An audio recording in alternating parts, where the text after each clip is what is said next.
Okay, so I've identified the problem of this not spinning fast enough. The solution to it, I think, is going to be sticking the prop on a secondary shaft above the generator, and then chain driving it from the back. Or at least that's it in theory. Let's see how it works in reality.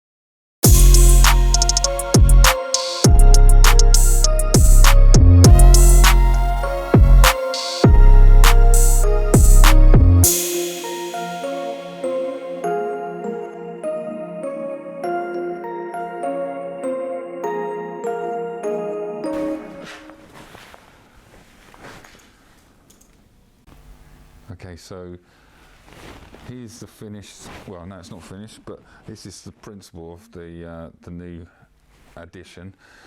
So really it all amounts to this gearing on the back, and I thought that actually using two bike I don't know, Shimano gears, whatever you call them, these would basically be perfect. Put them opposite each other and you can sort of alter the gearing. So at the moment I've got it as higher gearing now as I can, and well, it actually makes quite a bit of difference. So if I just turn, you can see that the generator now spins, it's about 1.5 times I think faster. So it does mean that if I now spin this, the prop's not going anything like as fast as it was before, but the actual voltage is definitely higher, so it's lighting the LEDs up much easier. So there's a good chance we might get some power out of this now, but I guess the only way to tell is to stick it back on the roof. But before I do that, there's a couple of other things I've got to do. I've got to make sure that these shafts basically don't move, and also that the prop can't possibly move or come off the shaft when it's up in place, because that'd be quite dangerous. So for safety, I'm going to drill through here and just pin it or something, and maybe do something on the back here as well, because I don't want anything to slip. And obviously the tail the vane as well.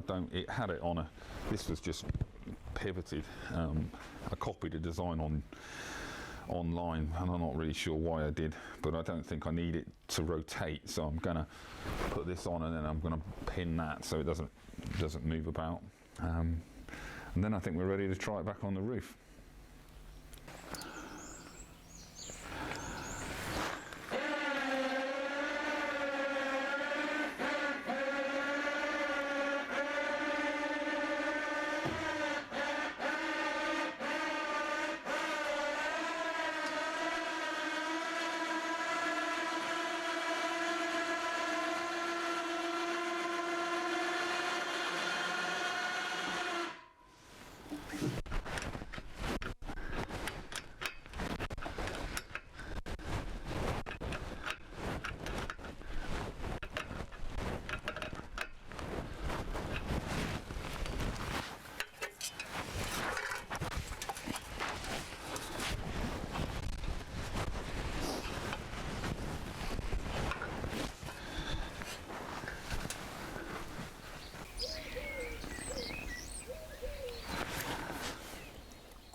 So there we have it. We're ready. The only problem is there's no wind.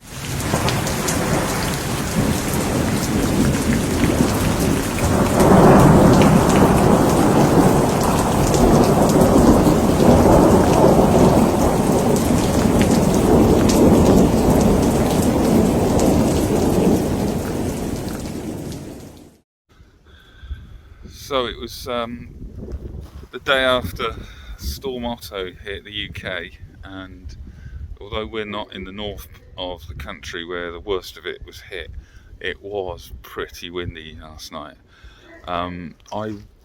Yesterday I was faced with a decision. I knew it was coming.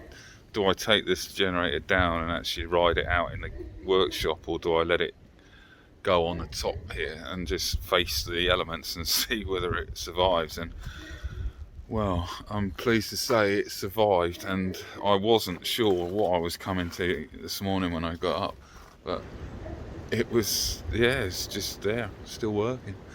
And I'm pleased to say it's actually generating some power. It's certainly charging the battery anyway, which is great news because that's really what it's about. So that gearing up has done wonders. It's certainly made it far more useful in sort of in these kind of wind speeds, which you're looking at about 10 mile an hour, roughly at the moment. Gusting east still a bit, but yeah, really overall, really pleased with it. Still got improvements to make to it, which I'll get onto, but yeah, for the moment, I think I consider it a success. So we're gusting. This is the voltage of the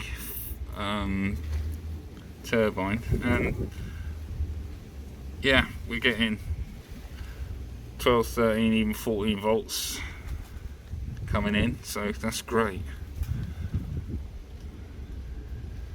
You can see that rather than me recording the app, this thing's spinning round.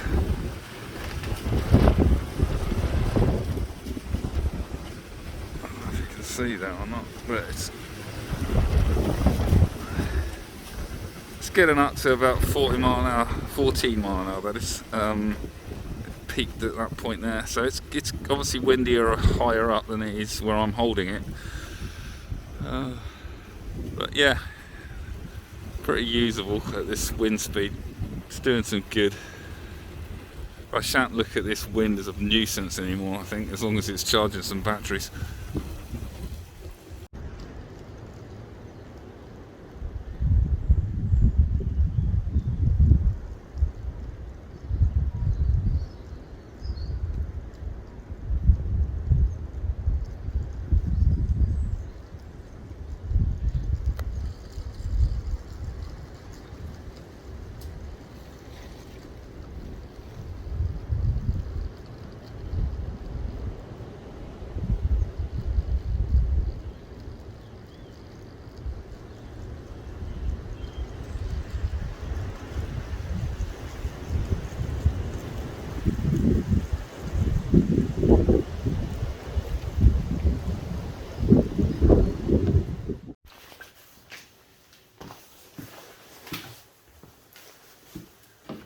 So, where do we go from here?